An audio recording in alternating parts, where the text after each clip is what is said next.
हरिओम जय श्री कृष्ण બધા બાળ મિત્રોને સાર્થક વિદ્યા મંદિર ઓનલાઈન શિક્ષણમાં આપ સર્વે બાળકોનું સ્વાગત છે। આપણે પાઠ્ય પુસ્તકમાં 18મા પાઠનો અભ્યાસ છે કરી રહ્યા હતા। 18મા પાઠમાં આપણે આગળ જોઈએ નદીની પાર। હવે અનુજનો જે પરિવાર છે તેને આપણે જોયું હતું કે અનુજ છે એ નદીમાંથી માછલા પકડી જંગલમાંથી વનસ્પતિના ફળ ફૂલ મૂળ છાલ આ બધું મોટા શહેરમાં વેચી આવે છે। આગળ જોઈએ નદીની પાર। એક દિવસ ખેડી ગામના લોકોએ સાંભળ્યું કે નદી પર ખૂબ જ મોટો બંધ બાંધવાનો છે। હવે ખેડી ગામ છે એ નદી પાસે આવેલું ગામ હતું। હવે એ લોકોને સાંભળવા મળે છે કે ખેડી ગામ છે એની જે નદી છે એ નદી ઉપર મોટો બંધ છે એ બાંધવાનો, આપણી ભાષામાં ડેમ। આ માટે નદીનો પ્રવાહ રોકવા મોટી દીવાલ બનાવવામાં આવશે। બંધ બનાવવાનો છે એટલે શું કરવું પડશે કે જે નદી છે એ નદીનું પાણી રોકવા માટે એક મોટી દીવાલ છે એ બનાવવાની છે। ખેડી અને નજીકના ઘણા ગામડાનો જે વિસ્તાર છે એ પાણીની અંદર ડૂબી જશે। હવે નદી કિનારાના જે નજીકના ગામ છે એ બધા ગામ આ જે ડેમ બનાવવામાં આવશે એ ડેમના કારણે પાણીમાં ડૂબમાં જતા રહેશે। એટલે એ જે ગામ છે એ ગામના લોકો જે નદીની આસપાસના જે ગામના લોકો છે જે લોકોએ ગામ ખાલી કરવાનું છે। શું કામ ગામ ખાલી કરવાનું? તો કે ત્યાં ડેમ બનાવવાનું છે। એ લોકોએ તેમનું ગામ જમીન પછી તેના બાપદાદા છે એ વર્ષોથી રહેતા હતા એ જે જગ્યા છે એ છોડીને જવું પડશે કેમ કે એ જગ્યા છે એ જગ્યા ઉપર ડેમ બનાવવાનો છે। ગવર્નમેન્ટનો પ્રોજેક્ટ છે એટલે જગ્યા ખાલી કરવાની છે। એટલે એ લોકોનું ત્યાં ઘરનું મકાન હોય જમીન હોય કે એના વર્ષો જૂના કોઈ ધંધા હોય એ બધું એને ત્યાંથી છોડી અને જવાનું છે। આગળ એ પૂછે કે થોડા દિવસો પછી સરકારી કર્મચારી છે એ પોલીસ સાથે ગામની મુલાકાત લેવાનું ચાલુ કરે છે। હવે ત્યાં ડેમ બનાવવાની જે મંજૂરી છે એ મળી ગઈ છે એટલે હવે ત્યાં જે સરકારી અધિકારીઓ છે એ પોલીસને સાથે લઈ અને ગામનું નિરીક્ષણ કરવા આવે છે। ગામના નાના છોકરાઓએ પોલીસ પહેલી વાર જોઈ। હવે એ ગામમાં ક્યારે પોલીસને જવાનું ન થયું હોય અથવા તો એ ગામના જે નાના બાળકો છે ને મોટા શહેરમાં ન જવાનું થયું હોય એટલે ક્યારે પોલીસ જોયેલી નહોતી। એટલે થોડા બાળકો છે તેની પાછળ દોડવા લાગ્યા। અમુક બાળકો છે પોલીસને જોઈ અને તેની પાછળ દોડવા લાગે છે। કેટલાક તેને જોઈને ડરી ગયા અને કેટલાક રડવા લાગ્યા। પહેલી વખત જોયા હોય એટલે તેને ડર લાગે છે અને રડે છે। કર્મચારીઓએ નદી ખેતર જંગલ અને ઘરોની જે લંબાઈ અને પહોળાઈ છે તેનું માપ લીધું। હવે નદી પર ડેમ બનાવવાનો છે એટલે એને પ્રોપર માપ જોઈએ એટલે એ માપ માટે એ ખેતરનું પછી જંગલનું પછી ત્યાં જે મકાન આવેલા હતા એ મકાનની જે લંબાઈ અને પહોળાઈ છે બધું માપ છે લેવા લાગે છે। તેઓએ ગામના આગેવાનો અને વડીલોની સભા બોલાવી। આ જે કર્મચારી છે ખેડી ગામના જે મુખ્ય હોય એ મુખ્યાને બોલાવે છે અને તેની સાથે ચર્ચા કરે છે। તે શું કહે છે કે નદી કિનારા પાસેના ગામોને ખસેડવા પડશે કે નદીની આજુબાજુના જે ગામડા છે એ ગામડા ખાલી કરવા પડશે એટલે કે તેને એક જગ્યાએથી બીજી જગ્યાએ જવું પડશે। જે લોકો પાસે ખેડીમાં જમીન છે તેઓએ નદીની પેલે પાર દૂર જગ્યા આપવામાં આવશે। હવે એક કર્મચારી છે ગામના જે વડીલો હોય તેને કહે છે કે ભાઈ ખેડી ગામમાં જે લોકોને ઘરની જે ખેતીની જમીન છે એ ખેતીની જમીન અહીંયા ડૂબમાં જાય છે અને બાજુનું જે ગામ છે એ ગામમાં તેને ખેતીની જમીન છે એ આપવામાં આવશે। તેઓને ત્યાં શાળા વીજળી હોસ્પિટલ બસ ટ્રેન વગેરેની વ્યવસ્થા પણ મળશે। હવે કર્મચારી છે એ ગામના લોકોને શું કહેશે કે ભાઈ તમે અહીંથી જાશો બીજા ગામ તો ત્યાં તમને જુદી જુદી બધી સગવડો મળશે જેમાં બાળકો માટે શાળા હોય પછી વીજળી હોય હોસ્પિટલ છે બસ ટ્રેન આ બધી તમને ત્યાં વ્યવસ્થા મળી રહેશે। તેઓ પાસે તે બધું હશે જે તેઓએ ખેડીમાં સ્વપ્નમાં પણ વિચાર્યું ન હતું। એક જાતની એ લોકોને લાલચ આપે છે કે ભાઈ તમે ખેડીમાં ક્યારે આ બધી વસ્તુ જોયેલી નહીં હોય બધી વસ્તુ તમને તે ગામમાં મળશે। કોઈ પણ વ્યક્તિ હોય એને કોઈ વસ્તુ ન જોઈ હોય તેની લાલચ આપે એટલે આનંદ આવી જાય કે ભાઈ મારી પાસે આ નથી મને મળી જશે એટલે એક જાતનું લાલચ આપે છે। અનુજના માતા પિતા અને ગામના બીજા વડીલો તેમનું ગામ છોડવાથી ખુશ ન હતા। અનુજના માતા પિતા અને ખેડી ગામના બીજા લોકો, જે લોકોએ ખેડી ગામ છોડીને જવાનું છે એમાંથી ઘણા લોકો એવા હતા કે એ લોકોને આ વસ્તુ ગમતી નહોતી, દુખી હતા. આ બધું સાંભળી અનુજ પણ થોડો ગભરાઈ ગયો. હવે ખેડી ગામ છોડવાનું થયું એટલે અનુજને પણ થોડી ગભરામણ થાય છે, પરંતુ તે ઉત્તેજિત પણ હતો. તેને ગભરામણ તો હતી પણ તેને થોડોક આનંદ પણ હતો.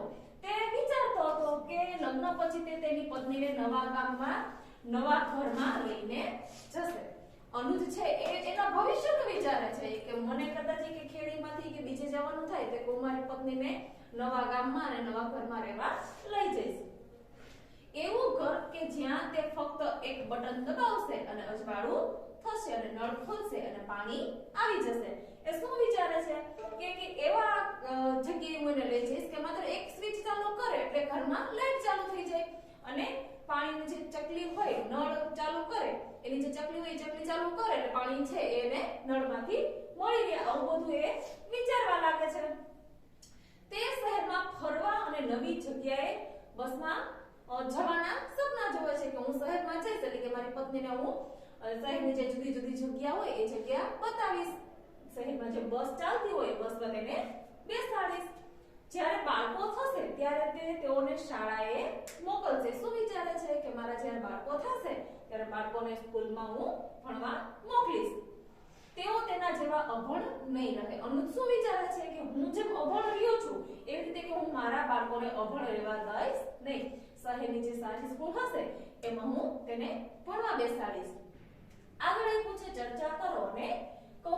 જેમાં પહેલો પ્રશ્ન આપ્યો છે કે અનુજના ગામના ઘણા લોકો તેમની જમીન અને જંગલ છોડી જવા માટે સહમત ન હતા. કેમ? ઈચ્છા ન હોવા છતાં પણ તેમણે કેમ એ બધું છોડવું પડશે? હવે અનુજ અને તેના ગામના જે લોકો છે વર્ષોથી જ્યાં તેનો જન્મ થયો છે, જ્યાંનું બાળપણ વીતેલું છે, મોટા થયા છે, જ્યાં તેના ધંધા રોજગાર છે, ઘરના મકાન છે, પશુઓ છે, આ બધું જે ગામમાં તેને હોય અને પછી જ્યારે એ બધું છોડીને જવાનું થાય, જેમાં ઘરના મકાન હોય, ખેતી હોય, ધંધા રોજગાર હોય, આ બધું એને છોડવું પડે એટલે એક જાતનું એને દુઃખ થાય. ભલે એને બીજી જગ્યાએ બધી વસ્તુ આપવામાં આવે પણ જે જગ્યા સાથેનો જે લગાવ છે એ લગાવ એને જે નવી જગ્યા મળે એ નવી જગ્યા સાથે એવો લગાવ ન રહે. અને નવી જગ્યા મળે તો એ જગ્યા કેવી મળે એની પણ એને ખબર હોતી નથી. એટલે ગામના તમામ લોકો છે એ લોકોને ખેડી ગામ છે છોડવું ન હતું. પણ કર્મચારીઓ છે એ ગવર્નમેન્ટના આદેશ પ્રમાણે ત્યાં જે બંધ બનાવવાનું છે એના માટે આવેલા છે એટલે ફરજિયાત એ ગામ છે ખાલી કરવાનું છે. એટલે આ લોકોની ઈચ્છા ન હોવા છતાં પણ ગામના તમામ લોકો છે એને ખેડી ગામ છોડવું પડે છે. આગળ એ પૂછે ખેડીમાં અનુજના પરિવારમાં કેટલા લોકો હતા? જ્યારે અનુજ તેના પરિવાર વિશે વિચારતો ત્યારે કોણ કોણ તેના મનમાં આવતા? ખેડી ગામમાં તેની સાથે કોણ કોણ રહેતું? તો કે અનુજ અને તેના માતા પિતા. એ ભવિષ્યનું વિચારે છે ત્યારે એના મનમાં કોણ આવે છે? તો કે એની પત્ની અને તેના બાળકો. આગળ એ પૂછે કે તમે તમારા પરિવાર વિશે વિચારો છો તો તમારા મનમાં કોણ કોણ આવે છે? હવે આપણે આપણા પરિવાર વિશે વિચારવાનું કે આપણા મનમાં કોણ આવે? પહેલા તો મમ્મી પપ્પા, દાદા દાદી, કાકા કાકી, પછી આપણા જે ભાઈ બહેન હોય એ આ બધા આપણા મનમાં તરત જ આવે. પછી આગળ એ પૂછે કે તમે તેવા લોકો વિશે સાંભળ્યું છે જેઓને તેની જે જૂની જગ્યા છે એ છોડીને જવું ન હતું? તેમના વિશે વાત કરો. આપણી આસપાસ એવા ઘણા બધા લોકો હોય જેને મજબૂરીમાં પોતાનું જે વતન હોય એ છોડવું પડતું હોય. જેમ કે છેવાડાના કોઈ ગામડા હોય તો એ ગામડામાં રોજગાર માટેના કઈ ઓપ્શન ન હોય, વિકલ્પ ન હોય એટલે પૈસા કમાવા માટે એ લોકોએ ન ઈચ્છા હોવા છતાં પણ એને બીજા ગામ અથવા તો શહેરમાં જવું પડતું હોય. કેમ કે ઘર ચલાવવા માટે પૈસાની જરૂર પડે અને એના પોતાના જે વિસ્તાર હોય એમાં પૈસા કમાવાની તક ન હોય એટલે તેને ફરજિયાત ન ઈચ્છા હોવા છતાં પણ બહાર નીકળવું પડતું હોય. આગળ એ પૂછે કે તમે એવા લોકોને જાણો છો કે ક્યારેય શાળાએ ગયા જ નથી? તમે એવી જગ્યા પણ વિશે જાણો છો કે જ્યાં શાળા જ નથી? હવે આપણે ક્યારેય શાળાએ ન ગયા હોય એવા લોકોની વાત કરીએ તો આપણી આજુબાજુ ઘણા બધા એવા બાળકો છે જેમ કે ઝૂંપડપટ્ટીમાં રહેતા બાળકો હોય, ઝૂંપડા બાંધીને રહેતા લોકો હોય, એના બાળકોને શાળાએ મોકલતા જ ન હોય. અને અમુક જગ્યાઓ એવી હોય છે કે જે એકદમ છેવાડાની જગ્યા હોય જ્યાં શાળાની વ્યવસ્થા ન હોય. તો આપણે આપણા જ ગુજરાત જિલ્લાની રાજ્યની આપણા જિલ્લાની વાત કરીએ તો આપણે ઘણા બધા એવા સ્થળ હશે કે આપણે પ્રાથમિક શિક્ષણ છે એ મળી ગયું. ગામમાં પ્રાથમિક શિક્ષણ સુધીની શાળા હોય, પછી હાઈસ્કૂલની વ્યવસ્થા ન હોય તો ઘણા બાળકો છે એ હાઈસ્કૂલનો અભ્યાસ છે બીજા ગામે કરવા ન જઈ શકતા હોય તો એ લોકો ત્યાંથી તેનો અભ્યાસ છે એ છોડી દેતા હોય છે. આગળ એ પૂછે કે અનુમાન કરો. જ્યાં બંધ બનાવવામાં આવતો હોય ત્યાં લોકોએ કેવી મુશ્કેલીનો સામનો કરવો પડતો હશે. હવે જ્યાં બંધ બનાવવાનો હોય ત્યાં કેવી મુશ્કેલી, તો સૌથી પહેલા તો જ્યાં બંધ બનાવવાનો છે એ જગ્યા છે એ ખાલી કરવાની આવે. ખાલી કરે એટલે ત્યાં જે લોકો રહેતા હોય એના ઘરના મકાન હોય, જમીન હોય, તેના પશુપાલન હોય કે એના ધંધા રોજગાર હોય, આ બધું તેને ત્યાં છોડી દેવું પડે છે.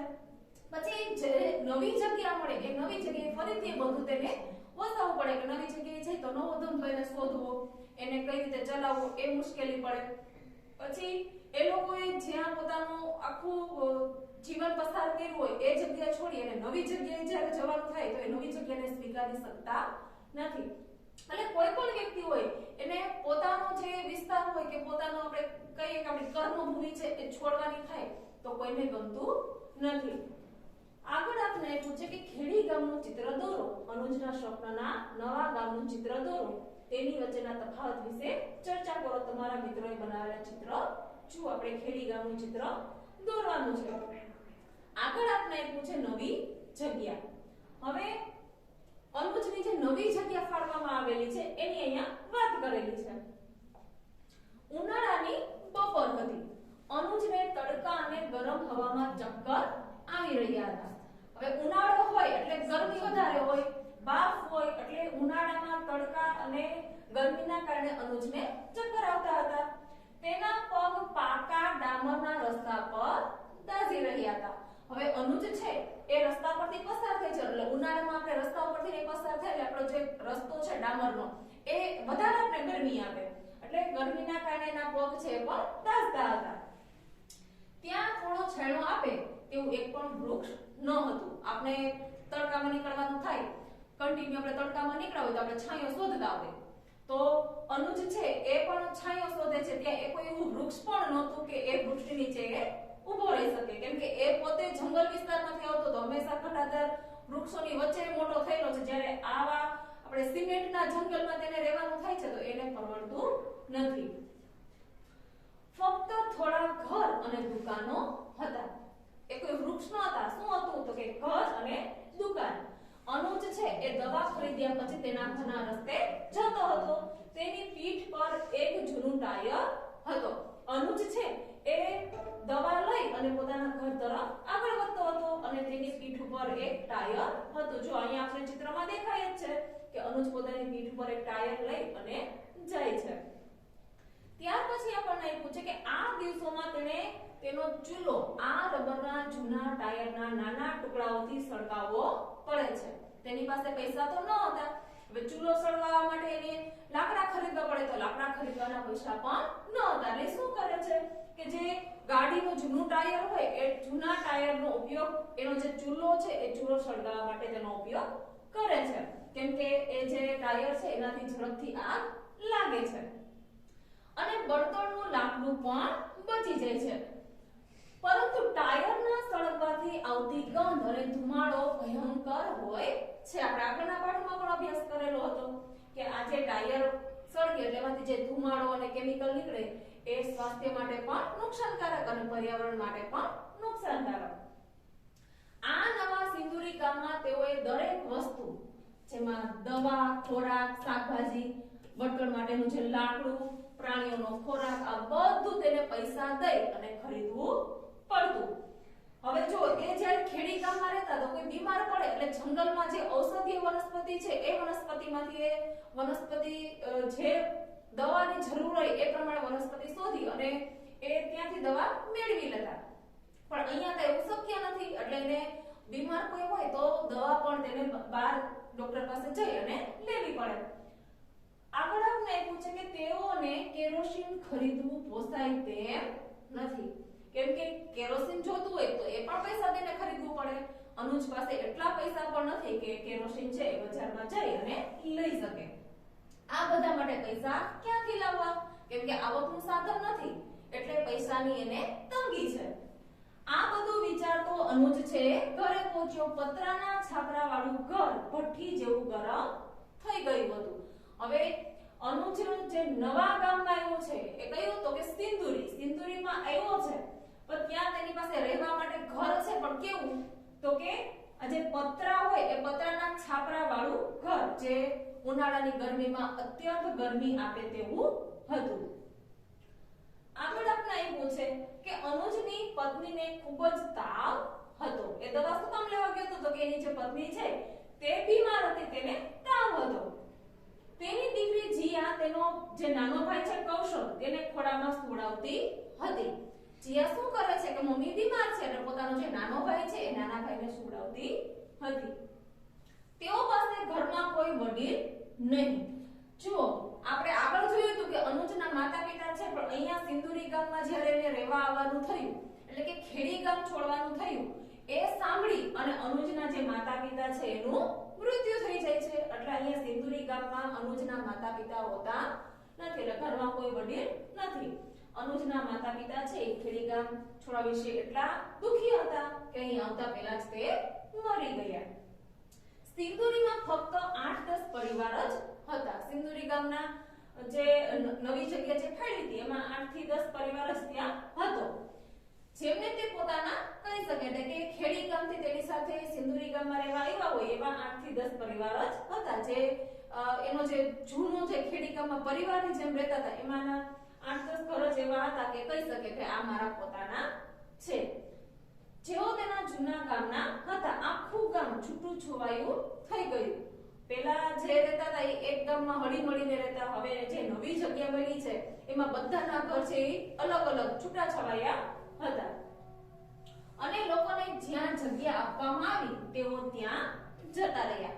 બધાને ખેડી ગામમાં જે લોકોને ઘરના જમીન અને મકાન હતા એ લોકોને સિંદુરી ગામમાં જે જગ્યા સોંપવામાં આવી એ જગ્યાએ રહેવા જતા રહ્યા. એટલે આખું ગામ છે એ છૂટું છવાયું રહેવા લાગ્યું.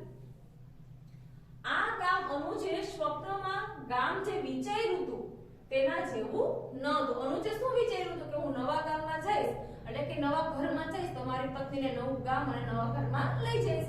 ત્યાં જુદી જુદી સગવડો હશે કે લાઈટ ચાલુ કરવી હોય તો બટન દબાવી તો લાઈટ ચાલુ થઈ જાય, પાણીનો નળ છે એમાં જે ચકલી ચાલુ કરે તો પાણી આવે એટલે સીધું એ પાણી ભરી લે. મોટા શહેરમાં જઈ અને બસમાં બેસાડી અને તેની પત્નીને જુદા જુદા સ્થળે ફરવા લઈ જાય, આવા બધા સપના તેને જોયેલા હતા. ત્યાં વીજળી તો હતી પરંતુ દિવસમાં થોડો સમય જ રહેતી. હવે સિંદુરીમાં વીજળીની વ્યવસ્થા તો હતી પણ આખો દિવસ વીજળી રહેતી નહીં. અને પછી વીજળીનું બિલ પણ ચૂકવવું પડતું. હવે વીજળી હોય એટલે આપણે જેટલો આપણે તેનો વપરાશ કરીએ એટલું બિલ આવે. એટલે એ વીજળીનો જો વપરાશ કરે પણ તો પણ તેની પાસે બિલ ભરવાના પૈસા ન હતા. ત્યાં નળ તો હતા પરંતુ પાણી મળતું નહીં. આ ગામમાં અનુજને પતરાના છાપરાવાળી એક જ રૂમ મળી હતી. અનુજને શું મળ્યું હતું? ખેડી ગામમાં હતું એ પ્રમાણે તેને સિંદુરી ગામમાં માત્ર એક પતરાવાળું જે રૂમ હોય એક રૂમ જ તેને મળે છે. તેમાં પ્રાણીઓને રાખવાની જગ્યા ન હતી. હવે એક રૂમ હોય એમાં પ્રાણીને તે રાખી શકે નહીં. તેને જમીનનો નાનો ટુકડો પણ મળેલો, કેમ કે ખેડી ગામમાં તેનું ઘરનું જે ખેતર હતું એના કારણે તેને સિંદુરીમાં પણ ખેતી લાયક જે જમીન હોય એ માટે એને જમીન તો મળે છે પણ એ જમીન છે એ ખેતી લાયક ન હતી. એમાં કંઈ વાવે તો સારી ઉપજ ન થાય. તે ખડકો અને પથ્થરોથી ભરેલ હતી. એની જે જમીન છે એકદમ પથરાળ હતી. છતાં અનુજ અને તેનો પરિવાર સખત મહેનત કરતા હતા. અનુજ અને તેની પત્ની છે એ આ જેને જમીન મળી છે એ જમીનમાં કંઈક ને કંઈક વાવી અને સારી ઉપજ લઈ આવે એ માટેના બધા પ્રયત્નો કરે છે. પરંતુ તેઓ ખેતરમાં વધુ ઉગાડી શકતા ન હતા અને બિયારણ અને ખાતર લઈ આવવા પણ પૂરતા પૈસા તે ભેગા કરી શકતા ન હતા. કેમ કે ખેતરમાં કંઈક વાવવું હોય તો એના માટે એને બજારમાંથી બિયારણ લેવું પડે, પાક ન બગડે એના માટે તેને દવા છાંટવી પડે, ખાતર નાખવું પડે. તો આ બધા માટે પૈસાની જરૂર પડે અને એ પૈસા તેની પાસે ન હતા. ખેડીમાં લોકો વારંવાર બીમાર થતા ન હતા. એક ગામ છે એ જેમ નદી અને પર્વતની પાસે આવેલું હતું ત્યાં પ્રદૂષણનું પ્રમાણ ન હતું એટલે ત્યાંના જે લોકો છે એ બીમાર ન પડતા. એકદમ પ્રકૃતિથી નજીક હતા એટલે બીમારીનું પ્રમાણ પણ ત્યાં નહીં હતું. જો કોઈ બીમાર પડે તો ત્યાં ઘણા એવા લોકો હતા કે જે આ જંગલની જે ઔષધીય વનસ્પતિ છે એમાંથી દવા શોધી અને તેનો ઈલાજ કરી આપતા. લોકો આ દવા લીધા પછી રાહત અનુભવતા. અહીં સિંદુરીમાં હોસ્પિટલ તો છે પરંતુ ડોક્ટર મળવા ખૂબ જ મુશ્કેલ છે અને પૂરતી દવા પણ નથી. એ શું કહે છે કે સિંદુરી ગામ છે એમાં હોસ્પિટલ તો છે પણ ત્યાં જો જાય તો ત્યાં ડોક્ટર હાજર હોતા નથી અને ડોક્ટર ન હોય એટલે દવા પણ તેને મળતી ન હતી. અહીં શાળા છે પરંતુ ખેડી ગામના શિક્ષકો બાળકોની જેવી સાર સંભાળ રાખતા તેવી સાર સંભાળ અહીં રાખતા નથી. એ શું કહે છે કે બાળકોને ભણવા માટે સ્કૂલ તો છે પણ જે શિક્ષકો જે ખેડી ગામમાં હતા જેવા લાગણીવાળા પ્રેમાળ માયાળુ એવા જે શિક્ષકો હતા એ સિંદુરી ગામમાં ન હતા કે જે બાળકોની સાર સંભાળ છે એ સારી રીતે રાખે. અને બાળકો છે એ નવી ભાષામાં ભણવામાં મુશ્કેલી અનુભવે છે. આપણે કહીએ ને બાર ગામે બોલી બદલાય એમ ખેડી ગામના જે લોકો છે જ્યારે સિંદુરીમાં આવે છે તો ત્યાંની જે ભાષા છે એ ભાષા છે સમજી શકતા નથી. સિંદુરી ગામના લોકો ખેડી ગામમાંથી આવેલા નવા લોકોનું સ્વાગત કરતા ન હતા. સિંદુરી ગામના લોકો શું કરે છે કે ખેડી ગામમાંથી જે લોકો અહીંયા આવ્યા છે એ લોકોનો સ્વીકાર કરતા નથી કેમ કે તેની ભાષા અને રહેણીકરણી બધું અલગ છે. અને તેઓ ખેડી ગામમાંથી જે લોકો રહેવા આવેલા હતા એ લોકોને શું કહેતા વણનોતરિયા મહેમાન કે જે લોકોને આપણે તેડાવ્યા ન હોય અને આપણે આવી જાય એના માટે વપરાય કે વણનોતરિયા મહેમાન. એટલે સિંદુરી ગામના લોકો છે એ ખેડી ગામના લોકોને વણનોતરિયા મહેમાન તરીકે બોલાવતા અને તેની મજાક છે એ ઉડાવતા. જે સ્વપ્ન તેણે જોયું હતું તેમાંનું કંઈ પણ સાચું ન હતું. અનુજ શું કહે છે કે મેં જે સ્વપ્ન જોયું હતું કે હું જઈશ નવા ગામમાં તો આવી રીતે હું રહીશ આવું એ વિચાર્યું એવું એને આ નવું જે સિંદુરી ગામ છે એમાં કંઈ જોવા મળતું ન હતું. ચલો આપણે અહીંયા સુધીનો અભ્યાસ છે એ અધૂરો છોડીએ છીએ. પછીનો અભ્યાસ છે આપણે પછીના વિડીયોમાં કરશું. જય શ્રી કૃષ્ણ.